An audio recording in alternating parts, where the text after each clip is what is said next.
Welcome to Sudhakar Krishnan channel. எல்லோரும் நல்லா இருக்கீங்களா? சாப்பிட்டீங்களா? சரி வாங்க வீடியோக்குள்ளே போகலாம். வணக்கம். மாடி தோட்டம் அல்லது வீட்டு தோட்டத்தில் நல்ல அறுவடையை எடுக்க செய்ய வேண்டிய முக்கியமான 3 விஷயங்களை பற்றி விரிவாக இந்த வீடியோவில் பார்ப்போம். ஆய்வஸ் வணக்கங்க. இன்றைக்கி நம்ம ஒரு இன்ட்ரெஸ்டிங்கான வீடியோ தாங்க பார்க்க போகிறோம். என்னன்னு சொல்லிட்டு பார்த்தீங்கன்னா, தோட்டம் போடுற எல்லாருக்குமே ஸ்டார்டிங்கில் வரக்கூடிய ஒரு 3 முக்கிய பிரச்சனையை பற்றி தான் நம்ம பார்க்க போகிறோம். அந்த 3 முக்கிய பிரச்சனையை நம்ம சரி பண்ணிட்டோம் அப்படின்னாக்கா நம்ம தோட்டத்தில் நல்ல தாறுமாறான அறுவடையை எடுக்கலாம். சரி, அது என்னங்க ஒரு 3 முக்கியமான பிரச்சனை அப்படின்னு சொல்லிட்டு பார்க்கலாம். முதல் பிரச்சனை என்னன்னு சொல்லிட்டு பார்த்தீங்கன்னாக்கா, நம்ம ஒரு விதை போடுவோம். அந்த விதை முளைச்சி வரும், 2 இலை விட்டுட்டு வரும். அந்த 2 இலை விட்டு வரும்போது அந்த 2 இலையிலேயே சாஞ்சு போயிடும். அது எப்படி இருக்குன்னு சொல்லிட்டு காட்டுறேன் வாங்க. இங்கே பாருங்கள், இந்த மாதிரி தான் நல்லா முளைச்சி வரும். முளைச்சி 2 இலைக்கு மேலே அப்படியே கீழே ஒரு மாதிரி காஞ்சி போயிடும், சாஞ்சு போயிடும். இது கீரைகள் அதிகமாக வரும். புதுசாக நம்ம அந்த பீன்ஸு, அப்புறம் அவரை, கொத்தவரை, இந்த மாதிரி எந்த நாற்று நட்டாலும் அதில் அந்த பிரச்சனைகள் வரும். சரி, இது எதனால் வருது அப்படின்னு சொல்லிட்டு பார்த்தீங்க அப்படின்னாக்கா, இது ஒரு 3 வித காரணம் இருக்கும். வேரழுகல் நோய் அதால் வரலாம். அடுத்தது வேர்ப்புழு நூற்புழு தாக்குதல் அதால் வரலாம். ஃபங்கஸ் மாதிரி டிசீஸ் மண்ணில் இருக்குது பார்த்திங்களா. நம்ம எல்லாமே மண்ணில் இருக்கிற பிரச்சனைகள் ஃபங்கஸால் கூட வரலாம். சரி, இதை எப்படிங்க சரி பண்ணலாம் அப்படின்னு சொல்லிட்டு பார்த்தீங்கன்னாக்கா, அதுக்கு முன்னாடி இது எப்படி இருக்குதுன்னு சொல்லிட்டு பார்த்துடலாம். இதை நீங்கள் பிடிங்க பார்த்தீங்க அப்படின்னாக்கா, அதோடைய வேர்களில் அழுகல் இருக்கும், வேரில் பூச்சிகள் இருந்தாலும் இருக்கும். ஓகே, இப்போ இதை எப்படிங்க சரி பண்ணலாம் அப்படின்னு சொல்லிட்டு பார்த்தீங்கன்னாக்கா, அதுதான் விதை நேர்த்தி அப்படின்னு சொல்லிட்டு நான் ஏற்கனவே வீடியோ போட்டிருக்கேன், போயிட்டு பாருங்கள். விதை நேர்த்தின்றது ஒன்றும் இல்லைங்க. விதையை நேர்த்தி பண்ணி விதைக்கணும். அது தரமான விதையாக நம்ம விதைச்சிட்டோம் அப்படின்னாக்கா நோய் தாக்குதல் இல்லாமல், வேரழுகல் நோய் இல்லாமல், ஃபங்கஸ் இல்லாமல் அது வந்துடும். இப்போ ஒரு விதை நேர்த்தி எப்படி பண்ணலாம் அப்படின்னு பார்த்தீங்கன்னா, உயிர் உரங்கள் சூடோமோனாஸ் ட்ரைகோட்ரோமா விரிடி, இந்த உயிர் உரங்கள் அதை நீங்கள் அதில் போட்டு விதை நேர்த்தி பண்ணலாம். அப்படி இல்லைனா பஞ்சகாவியம் இருந்ததுனாக்கா அதில் விதை நேர்த்தி பண்ணலாம். இது ரெண்டுமே எப்படி பண்ணுறதுன்றத நான் என்னுடைய டிஸ்கிரிப்ஷன் பாக்ஸில் கொடுக்குறேன், அதை போய்ட்டு பாருங்கள். அதுபோல் நீங்கள் விதை நேர்த்தி பண்ணி ஒரு விதையை விதைச்சிங்கனாக்கா உங்களுக்கு வேரழுகல் நோய், ஃபங்கஸ், அப்புறம் வேர்ப்புழு நூற்புழு தாக்குதல் இது எதுவுமே வராது. சரி, நான் விதை நேர்த்தி பண்ணி விதைக்கவே இல்லைங்க, இப்போ என்னங்க பண்ணுறது அப்படின்னு சொல்லிட்டு நீங்கள் கேட்கலாம். கவலைப்படாதீங்க. இந்த மாதிரி விதைகள் முளைச்சி வருது பார்த்தீங்களா, உங்களுக்கு டவுட்டாக இருந்ததுனாக்கா சூடோமோனாஸோ அல்லது ட்ரைகோட்ரோமா விரிடியோ ஒரு 1/2 ஸ்பூன் 1 லிட்டர் தண்ணியில் கரைச்சி நீங்கள் இந்த வேர் பகுதியில் ஊற்றி விடலாம். அப்படி இல்லைனா வேப்பம் புண்ணாக்கு கூட கொஞ்சோண்டு ஊற்றி விடலாம். சப்போஸ் பண்ணலை அப்படின்னாக்கா, அப்படி இல்லைனா சோத்து கத்தாழை ஜெல் இருக்குது பார்த்தீங்களா, அதை கூட ஊற்றி விடலாம். உங்களுக்கு முடிஞ்ச அளவுக்கு தவிர்க்கலாம். ஆனால் முன்னாடியே பண்ணணும் அப்படின்னாக்கா விதை நேர்த்தி பண்ணி தான் நம்ம விதைக்கணும். சரி, மொதல் விஷயம் பார்த்தாச்சுங்க. அடுத்தது 2வது விஷயம் என்னன்னு சொல்லிட்டு பார்த்தீங்கன்னாக்கா, அதுலேருந்து தப்பிச்சு செடி வளர்ந்து 2-3 இலை விட்டாலும் ஒரு பிரச்சனை ஒன்று வருங்க. என்னன்னாக்கா, இலைகளில் இந்த மாதிரி கோடுகளாக இருக்கும். இது எல்லா செடிகள்லேயும் வரும். கத்திரி, அவரை, பீன்ஸு, தக்காளி, இதில் எல்லாத்திலுமே இந்த கோடுகள் வரும். இந்த கோடுகளை நம்ம அசால்ட்டாக விட்டுடக்கூடாது.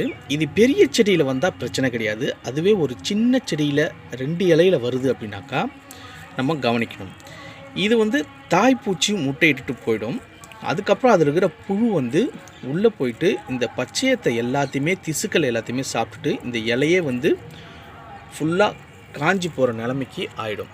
இது லீஃப் மைனர்னு சொல்கிறாங்க. அதாவது சுரங்கம், லீஃப் உள்ளார சுரங்கம் மாதிரி தோண்டிக்கிட்டே போகும். இதுக்கு என்ன பண்ணலான்னாக்கா, நம்ம 2 இலை வருது பார்த்திங்களா, இந்த மாதிரி 2 இலை வர்றதுலேருந்து நம்ம வேப்ப எண்ணெயை ஸ்ப்ரே பண்ணணும். அது எப்படிங்க பண்ணலாம் அப்படின்னு பார்த்தீங்கன்னா, 2 ml 1 லிட்டர் தண்ணிக்கு 0.5 ml காதி சோப்போடு கலந்துக்குங்க. கலந்து இந்த 2 இலையிலேருந்தே அடிங்க. ரொம்ப ஹை டோஸ் கொடுத்துடாதீங்க, இலை கருகிடும். இப்போ இந்த மாதிரி அடிச்சுட்டு வந்தாக்கா உங்களுக்கு அந்த லீஃப் மைனர்ன்ற பிரச்சனை சரியாயிடும். சரி, நான் இப்போ வந்து போச்சு, அது எப்படி பண்ணலாம் அப்படின்னு சொல்லிட்டு நீங்கள் கேட்கலாம். வந்துடுச்சுனாலும் ஒன்றும் பிரச்சனை இல்லை. அதுக்கும் நீங்கள் வேப்ப எண்ணெய் அடிச்சிங்கனாக்கா சரியாயிடும். அதுக்கு முன்னாடி ஒன்று பண்ணணும். முதல் வேலையாக அந்த லீஃபை கட் பண்ணி எடுத்துருங்க. இப்போ புழு இதில் தான் எங்கேயாவது ஒரு இடத்துல முட்டிக்கிட்டு இருக்கும். இப்போ இதை முடிச்சுட்டு அடுத்த இலைக்கு போகிறதுக்கு முன்னாடி நம்ம இந்த லீஃபை கட் பண்ணி எடுத்து முதல் வேலையாக இந்த லீஃபை எல்லாத்தையுமே கட் பண்ணி எடுத்து போட்டுட்டு அதுக்கப்புறம் நீங்கள் நீம் ஆயிலை ஸ்ப்ரே பண்ணிங்கனாக்கா உங்களுக்கு அந்த பிரச்சனை சரியாயிடும். இது பெருசாக எடுத்துக்கூடாதுன்னு ஒரு சில பேர் சொல்கிறாங்க. ஆனால் இதை இது என்ன பண்ணுன்னா ஒரு செடியே சாகடிச்சிடும். பெரிய செடிக்கு ப்ராப்ளம் வராதுங்க. சின்ன நாற்று விடுறோம் பார்த்தீங்களா, ஒரே நிமிஷம் அதை காட்டுறேன். இந்த மாதிரி கத்திரி நாற்றுலாம் விடும்போது சின்ன இலையிலே 2 இலையிலே வந்ததுனாக்கா அந்த நாற்றே முளைக்காதுங்க. பெரிய செடிக்கு பிரச்சனை மேக்ஸிமம் வராது. சின்ன இலையில் இந்த என்ன ஆகுனாக்கா இது ஃபுல்லாக அந்த திசுக்களை ஃபுல்லாக சாப்பிட்றதுனால உங்களுக்கு இலைகள் அழிஞ்சிடும். உங்களுக்கு செடியும் வளராது.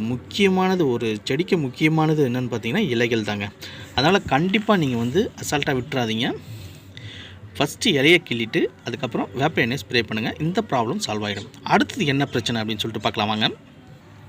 அடுத்தது பார்த்தீங்கன்னாக்கா இது கீரைகளில் அதிகமாக வரும். ஒரு சில தக்காளி கத்திரி நாற்றுகளில் கூட வரும். அதுதான் புழு, பச்சை புழுன்னு சொல்லக்கூடிய அது பச்சை புழுவாக கூட இருக்கலாம், வேறு எந்த புழுவாக கூட இருக்கலாம். ஏன்னா ஃபஸ்ட்டு பச்சையாக இருக்கிற இடத்துல தான் அந்த தாய்ப்பூச்சி முட்டையிட்டு போவோம். இந்த மாதிரி இலைகளை ஓட்டை போட்டு வச்சுருக்கோம். இது நம்ம பார்ப்போம் ஏதாவது இருக்குதான்னு சொல்லிட்டு, ஆனால் நம்மளால் அதை பார்க்க முடியாது. இந்த மாதிரி புழுக்கள்லாம் நம்ம விஷுவலாக பார்த்து தான் அழிக்கணும். இதுக்கு எந்த மருந்து அடித்தாலும் அது வீரியம் அதிகமாக இருக்கும். அப்போ நம்ம என்ன பண்ணணும்னாக்கா முடிஞ்ச அளவுக்கு அதை விஷுவலாக பார்த்து அழிக்கணும். சரி, எப்படிங்க என்னென்னா பகலில் அது போயிட்டு எங்கேயாவது ஒளிஞ்சிக்கிட்டு இருக்கும். இரவில் தான் அது வேட்டையாடும். அப்போ என்ன பண்ணலான்னா ஒரு டார்ச் லைட் எடுத்துக்கங்க. ஒரு சாயந்தரம் ஒரு 6 மணி போல் பார்த்தீங்கன்னாக்கா மேலே மேய்ஞ்சி சாப்பிட்டுட்டு இருக்கும். அதை எடுத்து ரிமூவ் பண்ணி அழிச்சு போட்டுடுங்க. என்னடா அவன் இப்படி சொல்கிறான்னு பார்க்காதீங்க, அப்படி தான் பண்ணி ஆகணும். இந்த புழுக்கள்லாம் நம்ம எந்த மருந்து அடித்தாலும் அது என்ன ஏதுன்னே கண்டுக்காது. இதோடைய கூடாரம் என்னென்னு பார்த்தீங்கன்னா இந்த மாதிரி இலைகளுக்குள்ளே சுருட்டிக்கிட்டு இருக்கிறது தான்.